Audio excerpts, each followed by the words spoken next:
Hey everyone, welcome back to another video. In this one, I'm taking a look at Groot, and to be perfectly honest, I'm a little bit disappointed with the way he turned out, just because I had different expectations for the character, but the uniform itself is actually pretty good, at least for PvE. The reason I'm a little bit disappointed is because the character has a revive,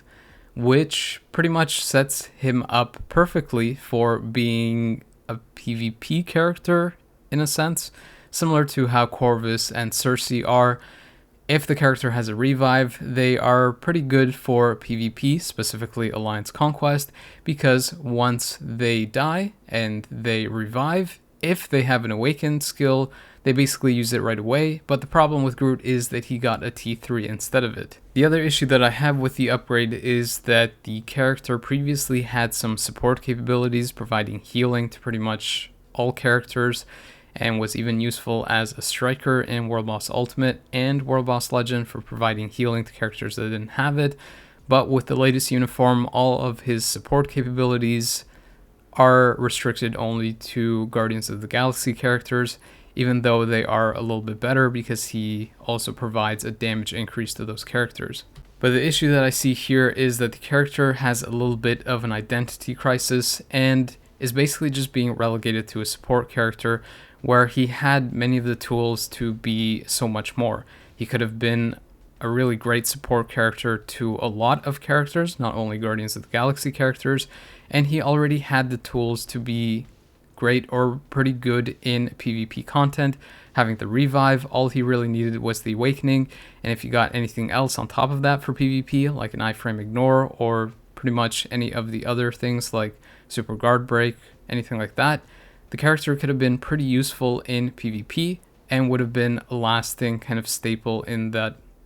mode, Alliance Conquest. Whereas now, moving forward, he's basically just kind of a subpar Guardians of the Galaxy support and won't really be used anywhere else, which is really unfortunate because a lot of his skills are really great, and even the T3 skill is really great, but he won't really be used as a standalone character. With that little rant aside, here is how the character does in all of the different modes that I tested, which is without a damage proc and just an invincible obelisk. Groot's actually pretty good at World Boss Ultimate. He has that 60% all defense down that ignores immunity, but even versus villains like Thanos who aren't susceptible to that, his latest uniform provides enough of a damage increase where he's able to beat stage 99 of Thanos quite comfortably, and I was able to do that in this clip within about 2 minutes and 30 seconds. Versus villains like Proxima, who can be hit by that all defense down that ignores immunity, and coupled with the fact that his base uniform does a high amount of damage on top of the buffs and procs that he gets to single skills,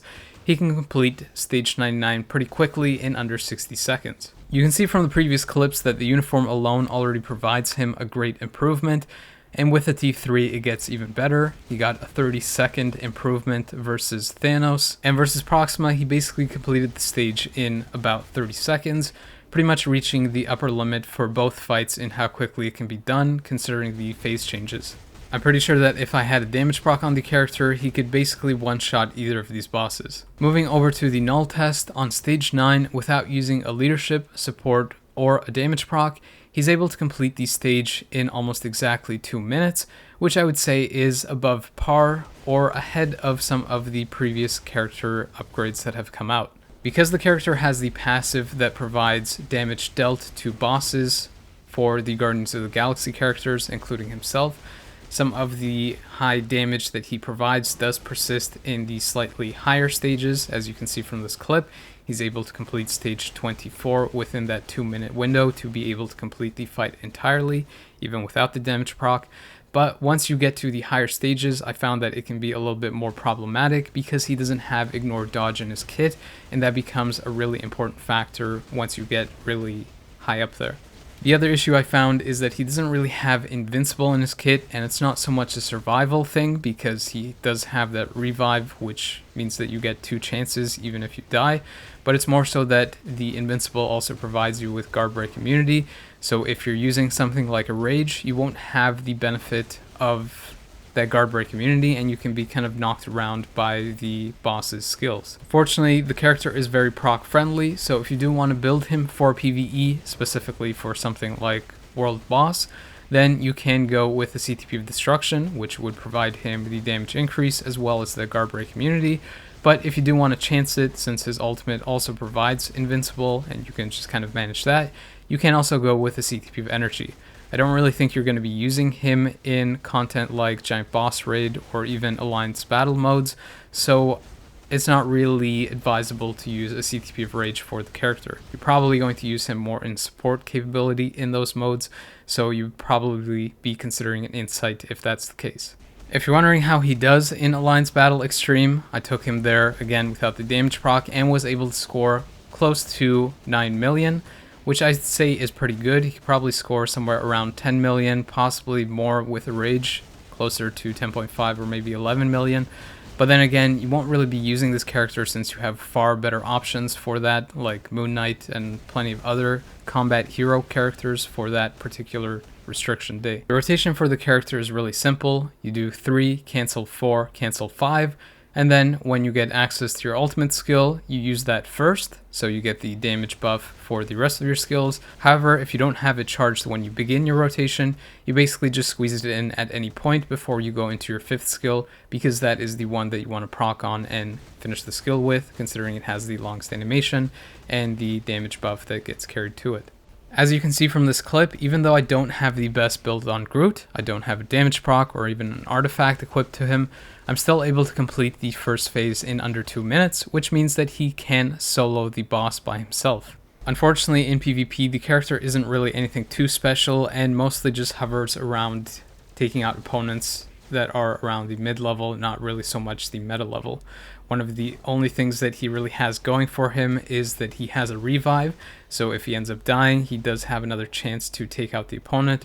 But other than that, they didn't really give him much else to work with. They didn't give him an awakening skill that he could have utilized in Alliance Conquest. Besides that, they even restricted his support capabilities to just Guardians of the Galaxy characters, which there aren't really many of that are PvP oriented outside of maybe Drax. And even then, they made the character provide a damage increase to boss types, which doesn't apply to PvP at all. They literally could have made the character amazing for things like Alliance Conquest just by giving him that awakening, and even possibly giving him some super guard break or even an iframe ignore. Still, at the mid-level and combined with that revive, the character can do some pretty interesting things. He usually opens with the 4th skill, which is nice because it does give him some damage immunity, and goes right into a skill that, even if it's cancelled, has a lot of lingering damage, which is really nice. And then following that, he'll go into his 5th skill, which provides a lot of burst damage.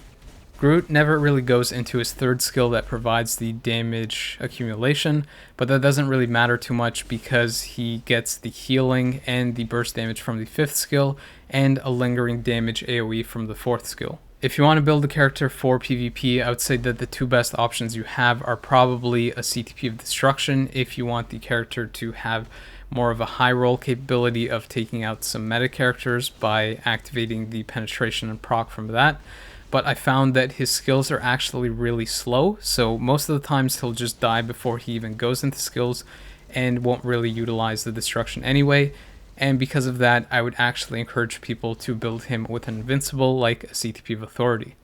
The invincible from Authority will make him more consistent at the mid-level, which is where you're probably going to use him more often than not in Alliance Conquest, and it really helps him out because he doesn't really have it in his kit, and it'll keep him from instantly being one-shot, so he can basically just be a real nuisance to those characters at that level. As you can see from this clip, even though going with an invincible build means that he lacks penetration, the 4th skill usually lasts a pretty long time, and the fact that he can cast it twice by reviving means that you are possibly able to hit the opponent after their invincible ends, so I would say that it is a pretty good build option. I wasn't really able to test the character much in Alliance Conquest because I'm playing kind of at a high level where I'm fighting meta characters all the time, but the one test that I had, he seemed to do pretty well. Even versus characters that had a type advantage versus him, he was able to take out pretty easily. He was also able to win versus characters like Deadpool, who can almost pretty much stay permanently in iframes and have an iframe ignore, because that fourth skill has the lingering damage when the character comes out of iframe,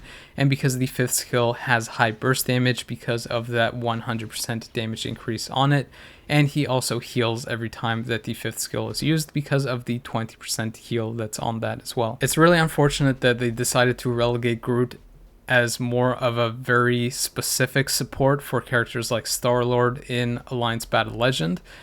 because the character could have been quite amazing in things like Alliance Conquest and still had the capability of being pretty amazing as a standalone character in PvE content too. He pretty much got the Morgan treatment, where Morgan also had a revive and could have been an awakened character but ended up being a T3 character